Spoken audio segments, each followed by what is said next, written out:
નમસ્કાર, VTV news સાથે હું છું સંજીવની। સૌથી પહેલા વાત ગીર સોમનાથ ખાતે અલ્પેશે હુંકાર કર્યો છે। અલ્પેશ ઠાકોરે સરકારને 51 દિવસનું અલ્ટિમેટમ આપી દીધું હતું। ખેડૂતોને પાણી, સસ્તું શિક્ષણ અને રોજગારી પૂરી પાડવા માટે સરકારને અલ્ટિમેટમ આપવામાં આવ્યું હતું। આગામી દિવસોમાં નવી રાજકીય પાર્ટીની જાહેરાત કરવાની પણ તેમણે વાત કરી હતી।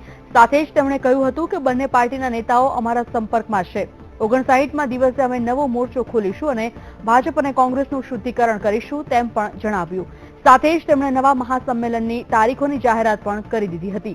રાજકોટ, પાટણ અને શહેરમાં આગામી દિવસોમાં સંમેલનો યોજાવાની તારીખો જાહેર કરવામાં આવી હતી।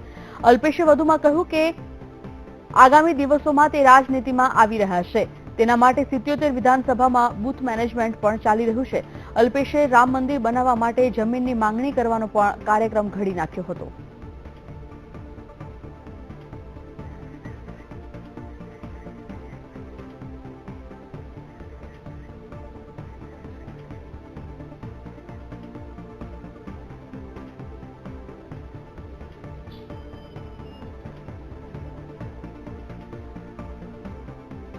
તો અલ્પેશ ઠાકોરે શોભાયાત્રા ગઈકાલે કાઢી હતી। આગામી દિવસમાં નવી પાર્ટીની જાહેરાત કરશે જેવું એલાન પણ કર્યું છે। 59મા દિવસે નવો મોરચો ખોલવાની પણ વાત કરી છે। મહત્વપૂર્ણ છે કે સરકારને 51 દિવસનું અલ્ટિમેટમ આપવામાં આવ્યું છે। ત્યારે પૂર્વ કારોબારી સભ્ય ઓબીસી એકતા મંચના જોડાઈ ગયા છે ફોન લાઈન પર રણવીરભાઈ દેસાઈ। રણવીરભાઈ, વીટીવી પર આપનું સ્વાગત। રણવીરભાઈ, જે રીતે સરકારને અલ્ટિમેટમ 51 દિવસનું આપવામાં આવ્યું છે ઓબીસી દ્વારા, ખાસ કરીને આપની માંગો શું છે અને 51 દિવસ બાદ કેવા પ્રકારનો વિરોધ દર્શાવવામાં આવશે? હું બેન ઓબીસી એકતા મંચનો સહયોગી હતો। સુભાષ બ્રિજ ખાતેથી અમે સાથે આંદોલન નિર્માણ કરેલું, પણ મૂળ રાજનીતિ કોઈ પણ લોકશાહીમાં રાજનીતિ કરવી એ યોગ્ય છે। પણ ભાઈ શ્રી અલ્પેશ ઠાકોરે કહેલું કે હું રાજનીતિમાં પડીશ નહીં, હું પ્રતિજ્ઞા લઉં છું, હું સોગંદ લઉં છું, સમાજના વિકાસની વાતો કરીશ। તો જ્યારે એક બાજુ આ વાત થાય તો સમાજના વિકાસની વાત કરવી હોય તો જે કોળી ઠાકોર વિકાસ નિગમ છે એનું બજેટ વધારે માંગવું જોઈએ। ઓબીસીની વચ્ચે તો નરેન્દ્રભાઈ મોદી પણ ઓબીસી છે, એ સમગ્ર રાષ્ટ્રનો વિકાસ કરી રહ્યા છે। એની સાથે બીજી બાજુ જો એમને કોંગ્રેસમાં જવું હોય તો ભરતસિંહ સોલંકી અને હાલના જે પ્રભારી છે અશોક ગેહલોતજી એ બી ઓબીસી છે, તો એમની સાથે એમને રહેવું જોઈએ। હવે આ ત્રીજો મોરચાની જે વાત છે એ રાજકીય રોટલા શેકવાની વાત છે અને એમને સમાજના વિકાસની વાત કરવી જોઈએ અને સમાજના લોકોને કઈ રીતે ફાયદો થાય, શિક્ષણમાં, રોજગારમાં, એમને લોકોને રહેવાની વ્યવસ્થામાં, એમને લોકોને જે કઈ આર્થિક મદદ કઈ રીતે મળી શકે સરકાર દ્વારા અને વિકાસ કઈ રીતે કરી શકાય, ગ્રામ્ય લેવલનો, સામાજિક લેવલનો, શૈક્ષણિક લેવલનો, આ બધી બાબત વિચારવી જોઈએ। અને એમને રાજનીતિનું પહેલા ના કીધી હતી, એનો મતલબ કે ઓબીસીનું આંદોલન એ માત્ર રાજનીતિના રોટલા શેકવા વાળું આંદોલન હતું। એટલે એમને આ બાબતના અંદર ઓબીસીના તમામ સભ્યો અને દલિત સમાજના તમામ સભ્યો આગામી દિવસમાં એક જાહેર કાર્યક્રમ ગોઠવશે અને એક પ્રેસ કોન્ફરન્સ બોલાવશે અને એના માટે જે નીતિ નિર્ણયો હશે એ નક્કી કરશે।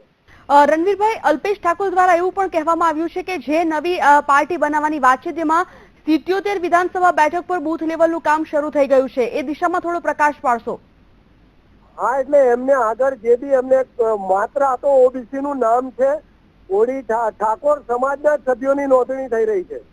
ઓબીસી ના મોટા ભાગે કોઈ ઓબીસી ના સભ્યો જોડાતા નથી, ઠાકોર સમાજના જ લોકોને સાથે રાખીને કામ થઈ રહ્યું છે અને આવનાર દિવસોની અંદર જે કંઈ છે એ ઠાકોર સમાજને ટાર્ગેટ રાખી અને કોંગ્રેસ કે ભાજપમાંથી પણ ટિકિટો વધારે માગવાનો એમની જે યોજનાઓ છે। ઓબીસી ના બીજા સમાજનું શું, ઓબીસી સમાજનું? રણવીરભાઈ, શું એવું કહી શકાય કે કોઈ રાજકીય પાર્ટીના દોરી સંચારથી આ નવી પાર્ટીનું એલાન કરી રહ્યા છે અલ્પેશ ઠાકોર?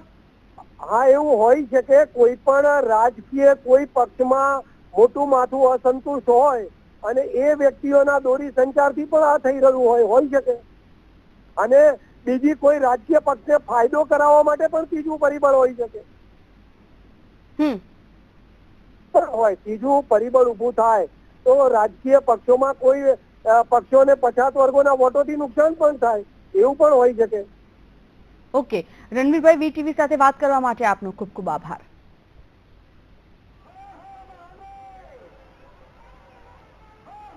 તો અલ્પેશ ઠાકોર નવી પાર્ટી બનાવશે જેવું એલાન કરવામાં આવ્યું છે અને અલ્પેશ ઠાકોર દ્વારા ગઈકાલે એવું પણ જાહેરાત કરવામાં આવી છે કે વિધાનસભાની 77 બેઠકો પર બૂથ લેવલનું કામ શરૂ થઈ ગયું છે, એટલે કે ગરીબોને રોજગારી, પાણી અને જે સસ્તું શિક્ષણ અપાવવાની વાત છે તે તમામ મુદ્દે હવે અલ્પેશ ઠાકોર સરકાર સામે લડી લેવાના મૂડમાં છે. ગઈકાલે આ તમામ મુદ્દાઓને લઈને એક શોભાયાત્રાનું પણ આયોજન કરવામાં આવ્યું હતું, મોટી રેલી યોજી હતી અને આ રેલીને ખૂબ સારો એવો પ્રતિસાદ મળ્યો હોવાની વાત પણ અલ્પેશ ઠાકોરે કરી હતી. મહત્વપૂર્ણ સવાલ એ છે કે જો સામાજિક કોઈ પણ કાર્ય કરવું હોય તો સામાજિક દ્રષ્ટિએ જ કરવું જોઈએ. શા કારણે સામાજિક કાર્યકર સીધા જઈને રાજકીય પાર્ટી બનાવવાની વાત કરે છે? શું કોઈ પાર્ટીના દોરી સંચારથી આ તમામ નિર્ણયો લેવામાં આવી રહ્યા છે કે કેમ?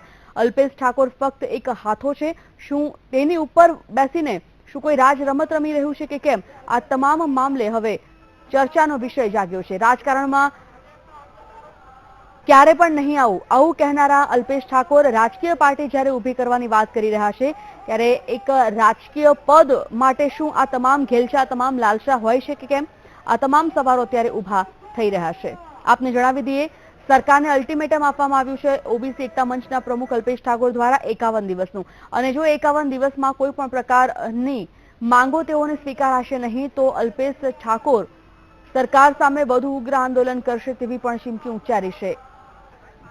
તો 59મા દિવસે નવો મોરચો ખોલીશું, અલ્પેશ ઠાકોરે જણાવ્યું છે. સરકારને અલ્ટિમેટમ 51 દિવસનું આપવામાં આવ્યું છે, સરકાર વિચાર વિમર્શ કરી લે. 140 થી વધારે ઓબીસી જ્ઞાતિના નેતા છે અલ્પેશ ઠાકોર, તેમાં આ પ્રકારનું નિવેદન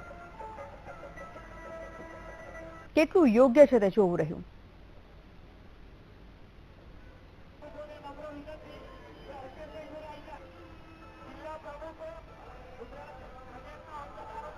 તો અલ્પેશ ઠાકોર હંમેશા માટે ગરીબોની વહારે લડતા આવ્યા છે, ગરીબો માટે લડતા આવ્યા છે, પરંતુ હંમેશા જ્યારે તેઓને રાજકીય સવાલ પૂછવામાં આવે છે ત્યારે તેઓનું સ્પષ્ટપણે કહેવું છે કે રાજકારણમાં તેઓ ક્યારે પણ ઝંપલાવાના નથી.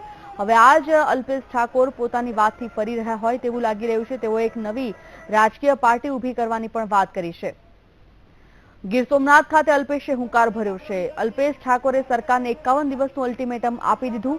ખેડૂતોને પાણી, સસ્તું શિક્ષણ અને રોજગારી પૂરી પાડવા માટે સરકારને અલ્ટિમેટમ આપવામાં આવ્યું છે.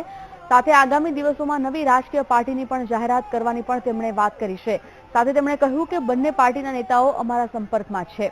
59મા દિવસે અમે નવો મોરચો ખોલીશું, ભાજપ અને કોંગ્રેસનું શુદ્ધિકરણ કરીશું તેમ પણ અલ્પેશ ઠાકોર દ્વારા જણાવવામાં આવ્યું અને સાથે જ તેમણે નવા મહાસંમેલનોની તારીખોની જાહેરાત પણ કરી દીધી હતી. રાજકોટ, પાટણ અને શહેરોમાં આગામી દિવસોમાં સંમેલનો યોજાવાની તારીખ જાહેર કરી દેવામાં આવી છે. જ્યારે અલ્પેશે કહ્યું કે આગામી દિવસોમાં તે રાજનીતિમાં પણ આવી રહ્યા છે. તેના માટે 77 વિધાનસભા બૂથ મેનેજમેન્ટ પણ ચાલી રહ્યું છે. અલ્પેશે રામ મંદિર બનાવવા માટે જમીનની માંગણી કરવાનો પણ કાર્યક્રમ ઘડી કાઢ્યો છે. એટલે કે આ તમામ મુદ્દાઓ વચ્ચે હવે રાજકારણ વધુ ગરમાય તો નવાઈ નહીં.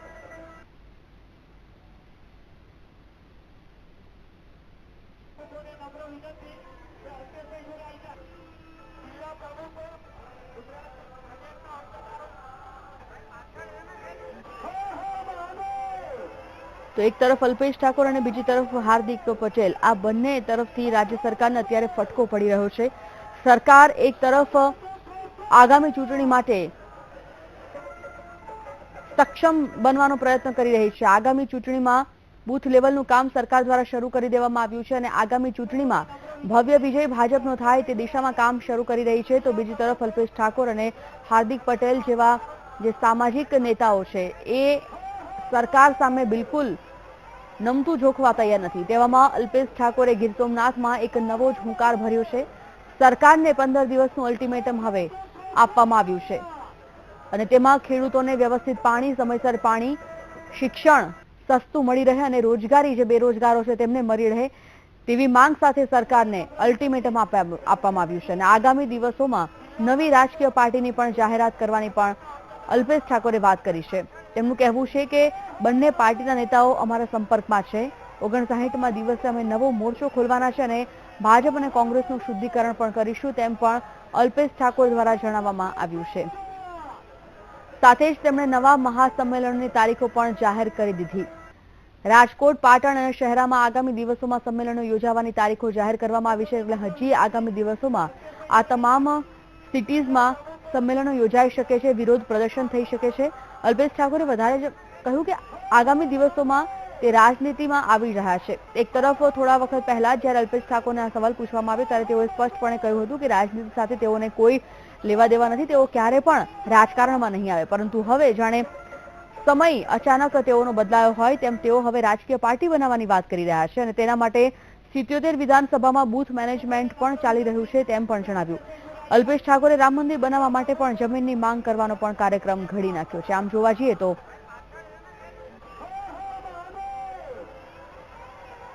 અલ્પેશ ઠાકોર એક નવું જ રાજકારણ પોતાની રીતે રમી રહ્યા હોય તેવું લાગી રહ્યું છે.